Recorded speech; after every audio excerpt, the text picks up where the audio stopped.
On this episode of Unhinged, I'll be sharing my reaction and thoughts to the Saw 10 trailer.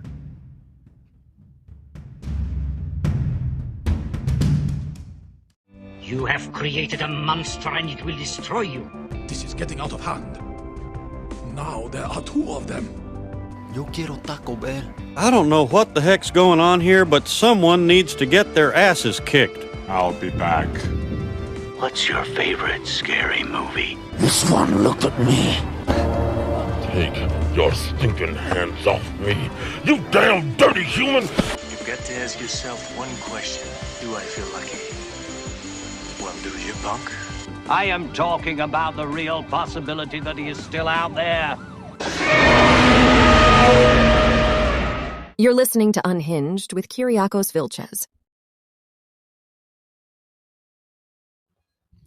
Hey everyone, welcome back to another episode of Unhinged with Kiriakos Vilchez. Today I'll be talking about the Saw 10 trailer. If you haven't seen it, go ahead and jump on your browser, use your mobile device, whatever you want to use. We can kind of watch it together here, and I'm going to give you my reaction and some of my thoughts concerning what I think might be going on with this one. Little known fact about me, I'm a big Saw fan. It's probably one of my favorite horror franchises. Not too long ago, I was part of a Saw fan film project where I was the writer, associate producer, and casting director for a Saw fan film called He Helped Me. If you haven't seen that, go and jump on YouTube. It's available for free. I don't know if it's on any other streaming platforms or whatnot. I wasn't really in charge of that, but yeah, it was a lot of fun to make. But regarding Saw, yeah, I love it. I've been waiting with bugging anticipation since the last Saw film released, Spiral. I liked it. Unfortunately, didn't quite meet my expectations. I kind of had a feeling they were going to go in a different direction with that one. I did really like Jigsaw, though, and it feels like this one's going to tie into the continuity of Jigsaw and the main storyline. So, with that being said, let's jump on here, and I'll tell you when I'm starting the trailer. I'm going to start it right now. I'll kind of turn the volume down so it doesn't pick too much of that audio up. I don't want to get scolded by Spotify here.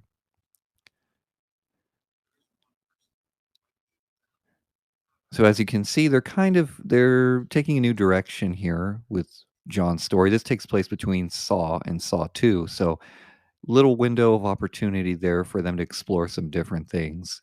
John looks like he's getting an alternative treatment down in Mexico with a bunch of doctors. Yeah, so it looks like... Yeah, so as you can see, it looks like they kind of screwed John. They didn't really remove anything.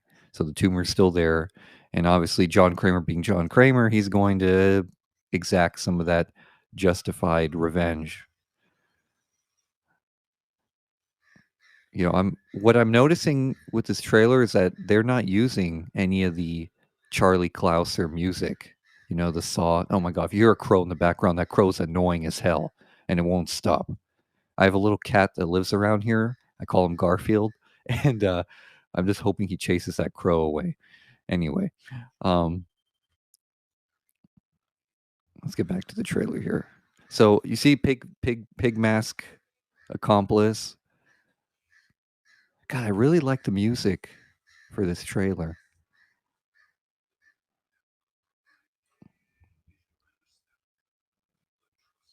The traps look really good in this. Oh my God, there's Billy. There's Billy. Oh, I missed him. Oh God, guys, I missed him. I like that little pig guy in Spiral, but man, seeing Billy, that's like he's the iconic. I mean, I would say John's the face of Saw, but no, it's really Billy. Billy's the and you see that they showed the bathroom from the first one. It's crazy. I love that Tobin Bell's taking the lead in this one. Like he's the main focus of the film. You know, like this, we're following his path. I won't say exclusively, but he's leading the story. Whereas in the other one, he's basically the focus, and everyone's kind of working around John Kramer. This is a John Kramer movie. Oh my God, there's Amanda. See, if you see Amanda, you're wondering who else is going to come back. All right, yeah, coming soon. There's also a number there for you to text and it's part of the Saw 10 promotion. So basically, it looks like we're going back to basics with this one. We're going back to the original timeline. Again, this takes place between Saw and Saw 2, and it's going to be an examination of how John uh, approached the games during this time period. What I won't say an examination, more he's it's really a revenge story from what it looks like.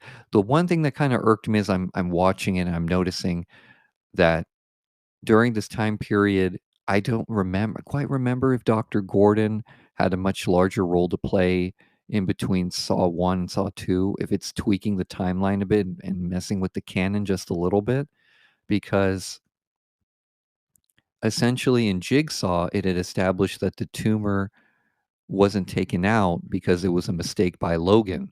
As you know, Logan was the main antagonist in that movie. It was revealed that he was one of Jigsaw's other accomplices aside from Detective Hoffman and Amanda Young. So I'm curious to see how they're going to fit that into this film, because if it's all part of the same continuity, Logan did some stuff shortly before this. Well, this takes place between Saw and Saw 2, but the tumor thing is what kind of gets me, because this is why John did that initial game with Logan, was because he realized that a mistake was made and then he forgave Logan for it.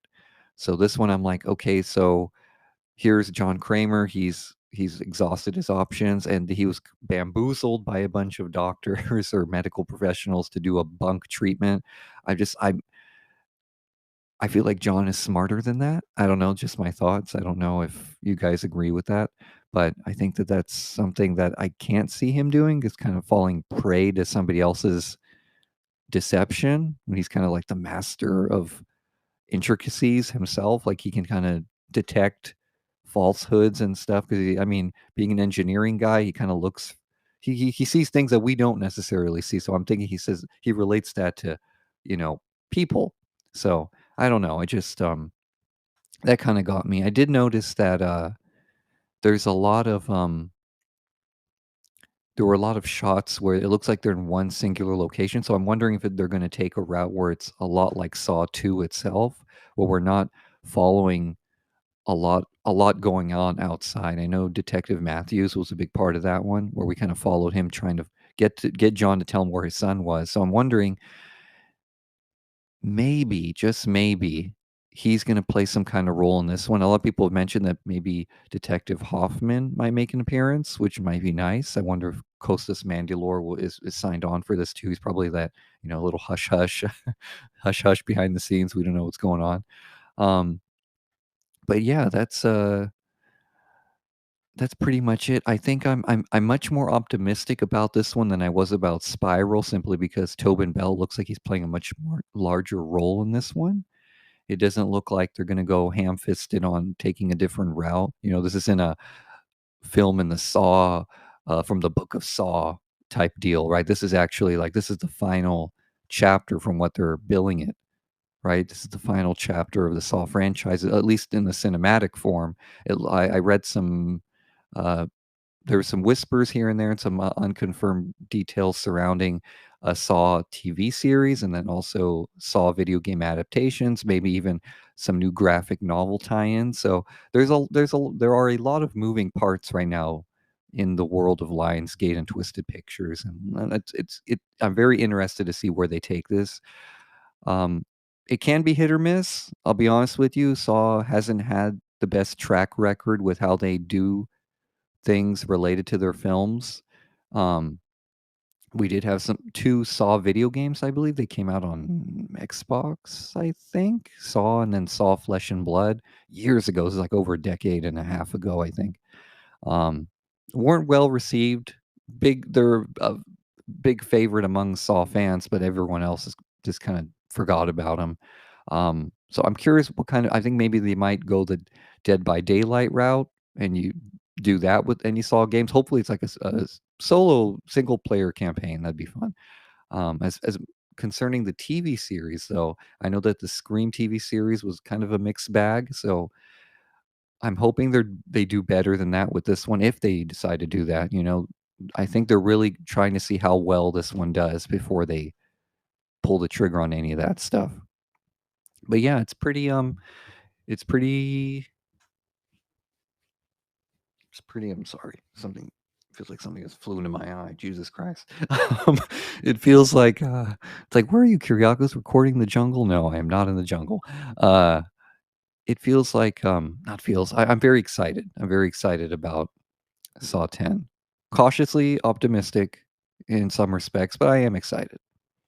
I don't know what else they could be hiding up their sleeve. I do know that uh some of the big names that were attached to earlier films are attached to this one. Off the top of my head, I'm sorry. I know that there's Kevin something. I forget his name. But I'm going to be optimistic and cautiously optimistic, and I'm excited. And I'm hoping that this one does well. And yeah, that's pretty much it. I've hope you've enjoyed this kind of off the cuff episode. Again, if you hear any external noise, excuse me, I'm gonna try to try to filter some of that stuff out. Um, the bane of existence, living next to a high traffic area. Anyway, thank you for joining me here on Unhinged with Kiriakos Vilchez. As always, much love, much appreciation, and I'll see you here next time.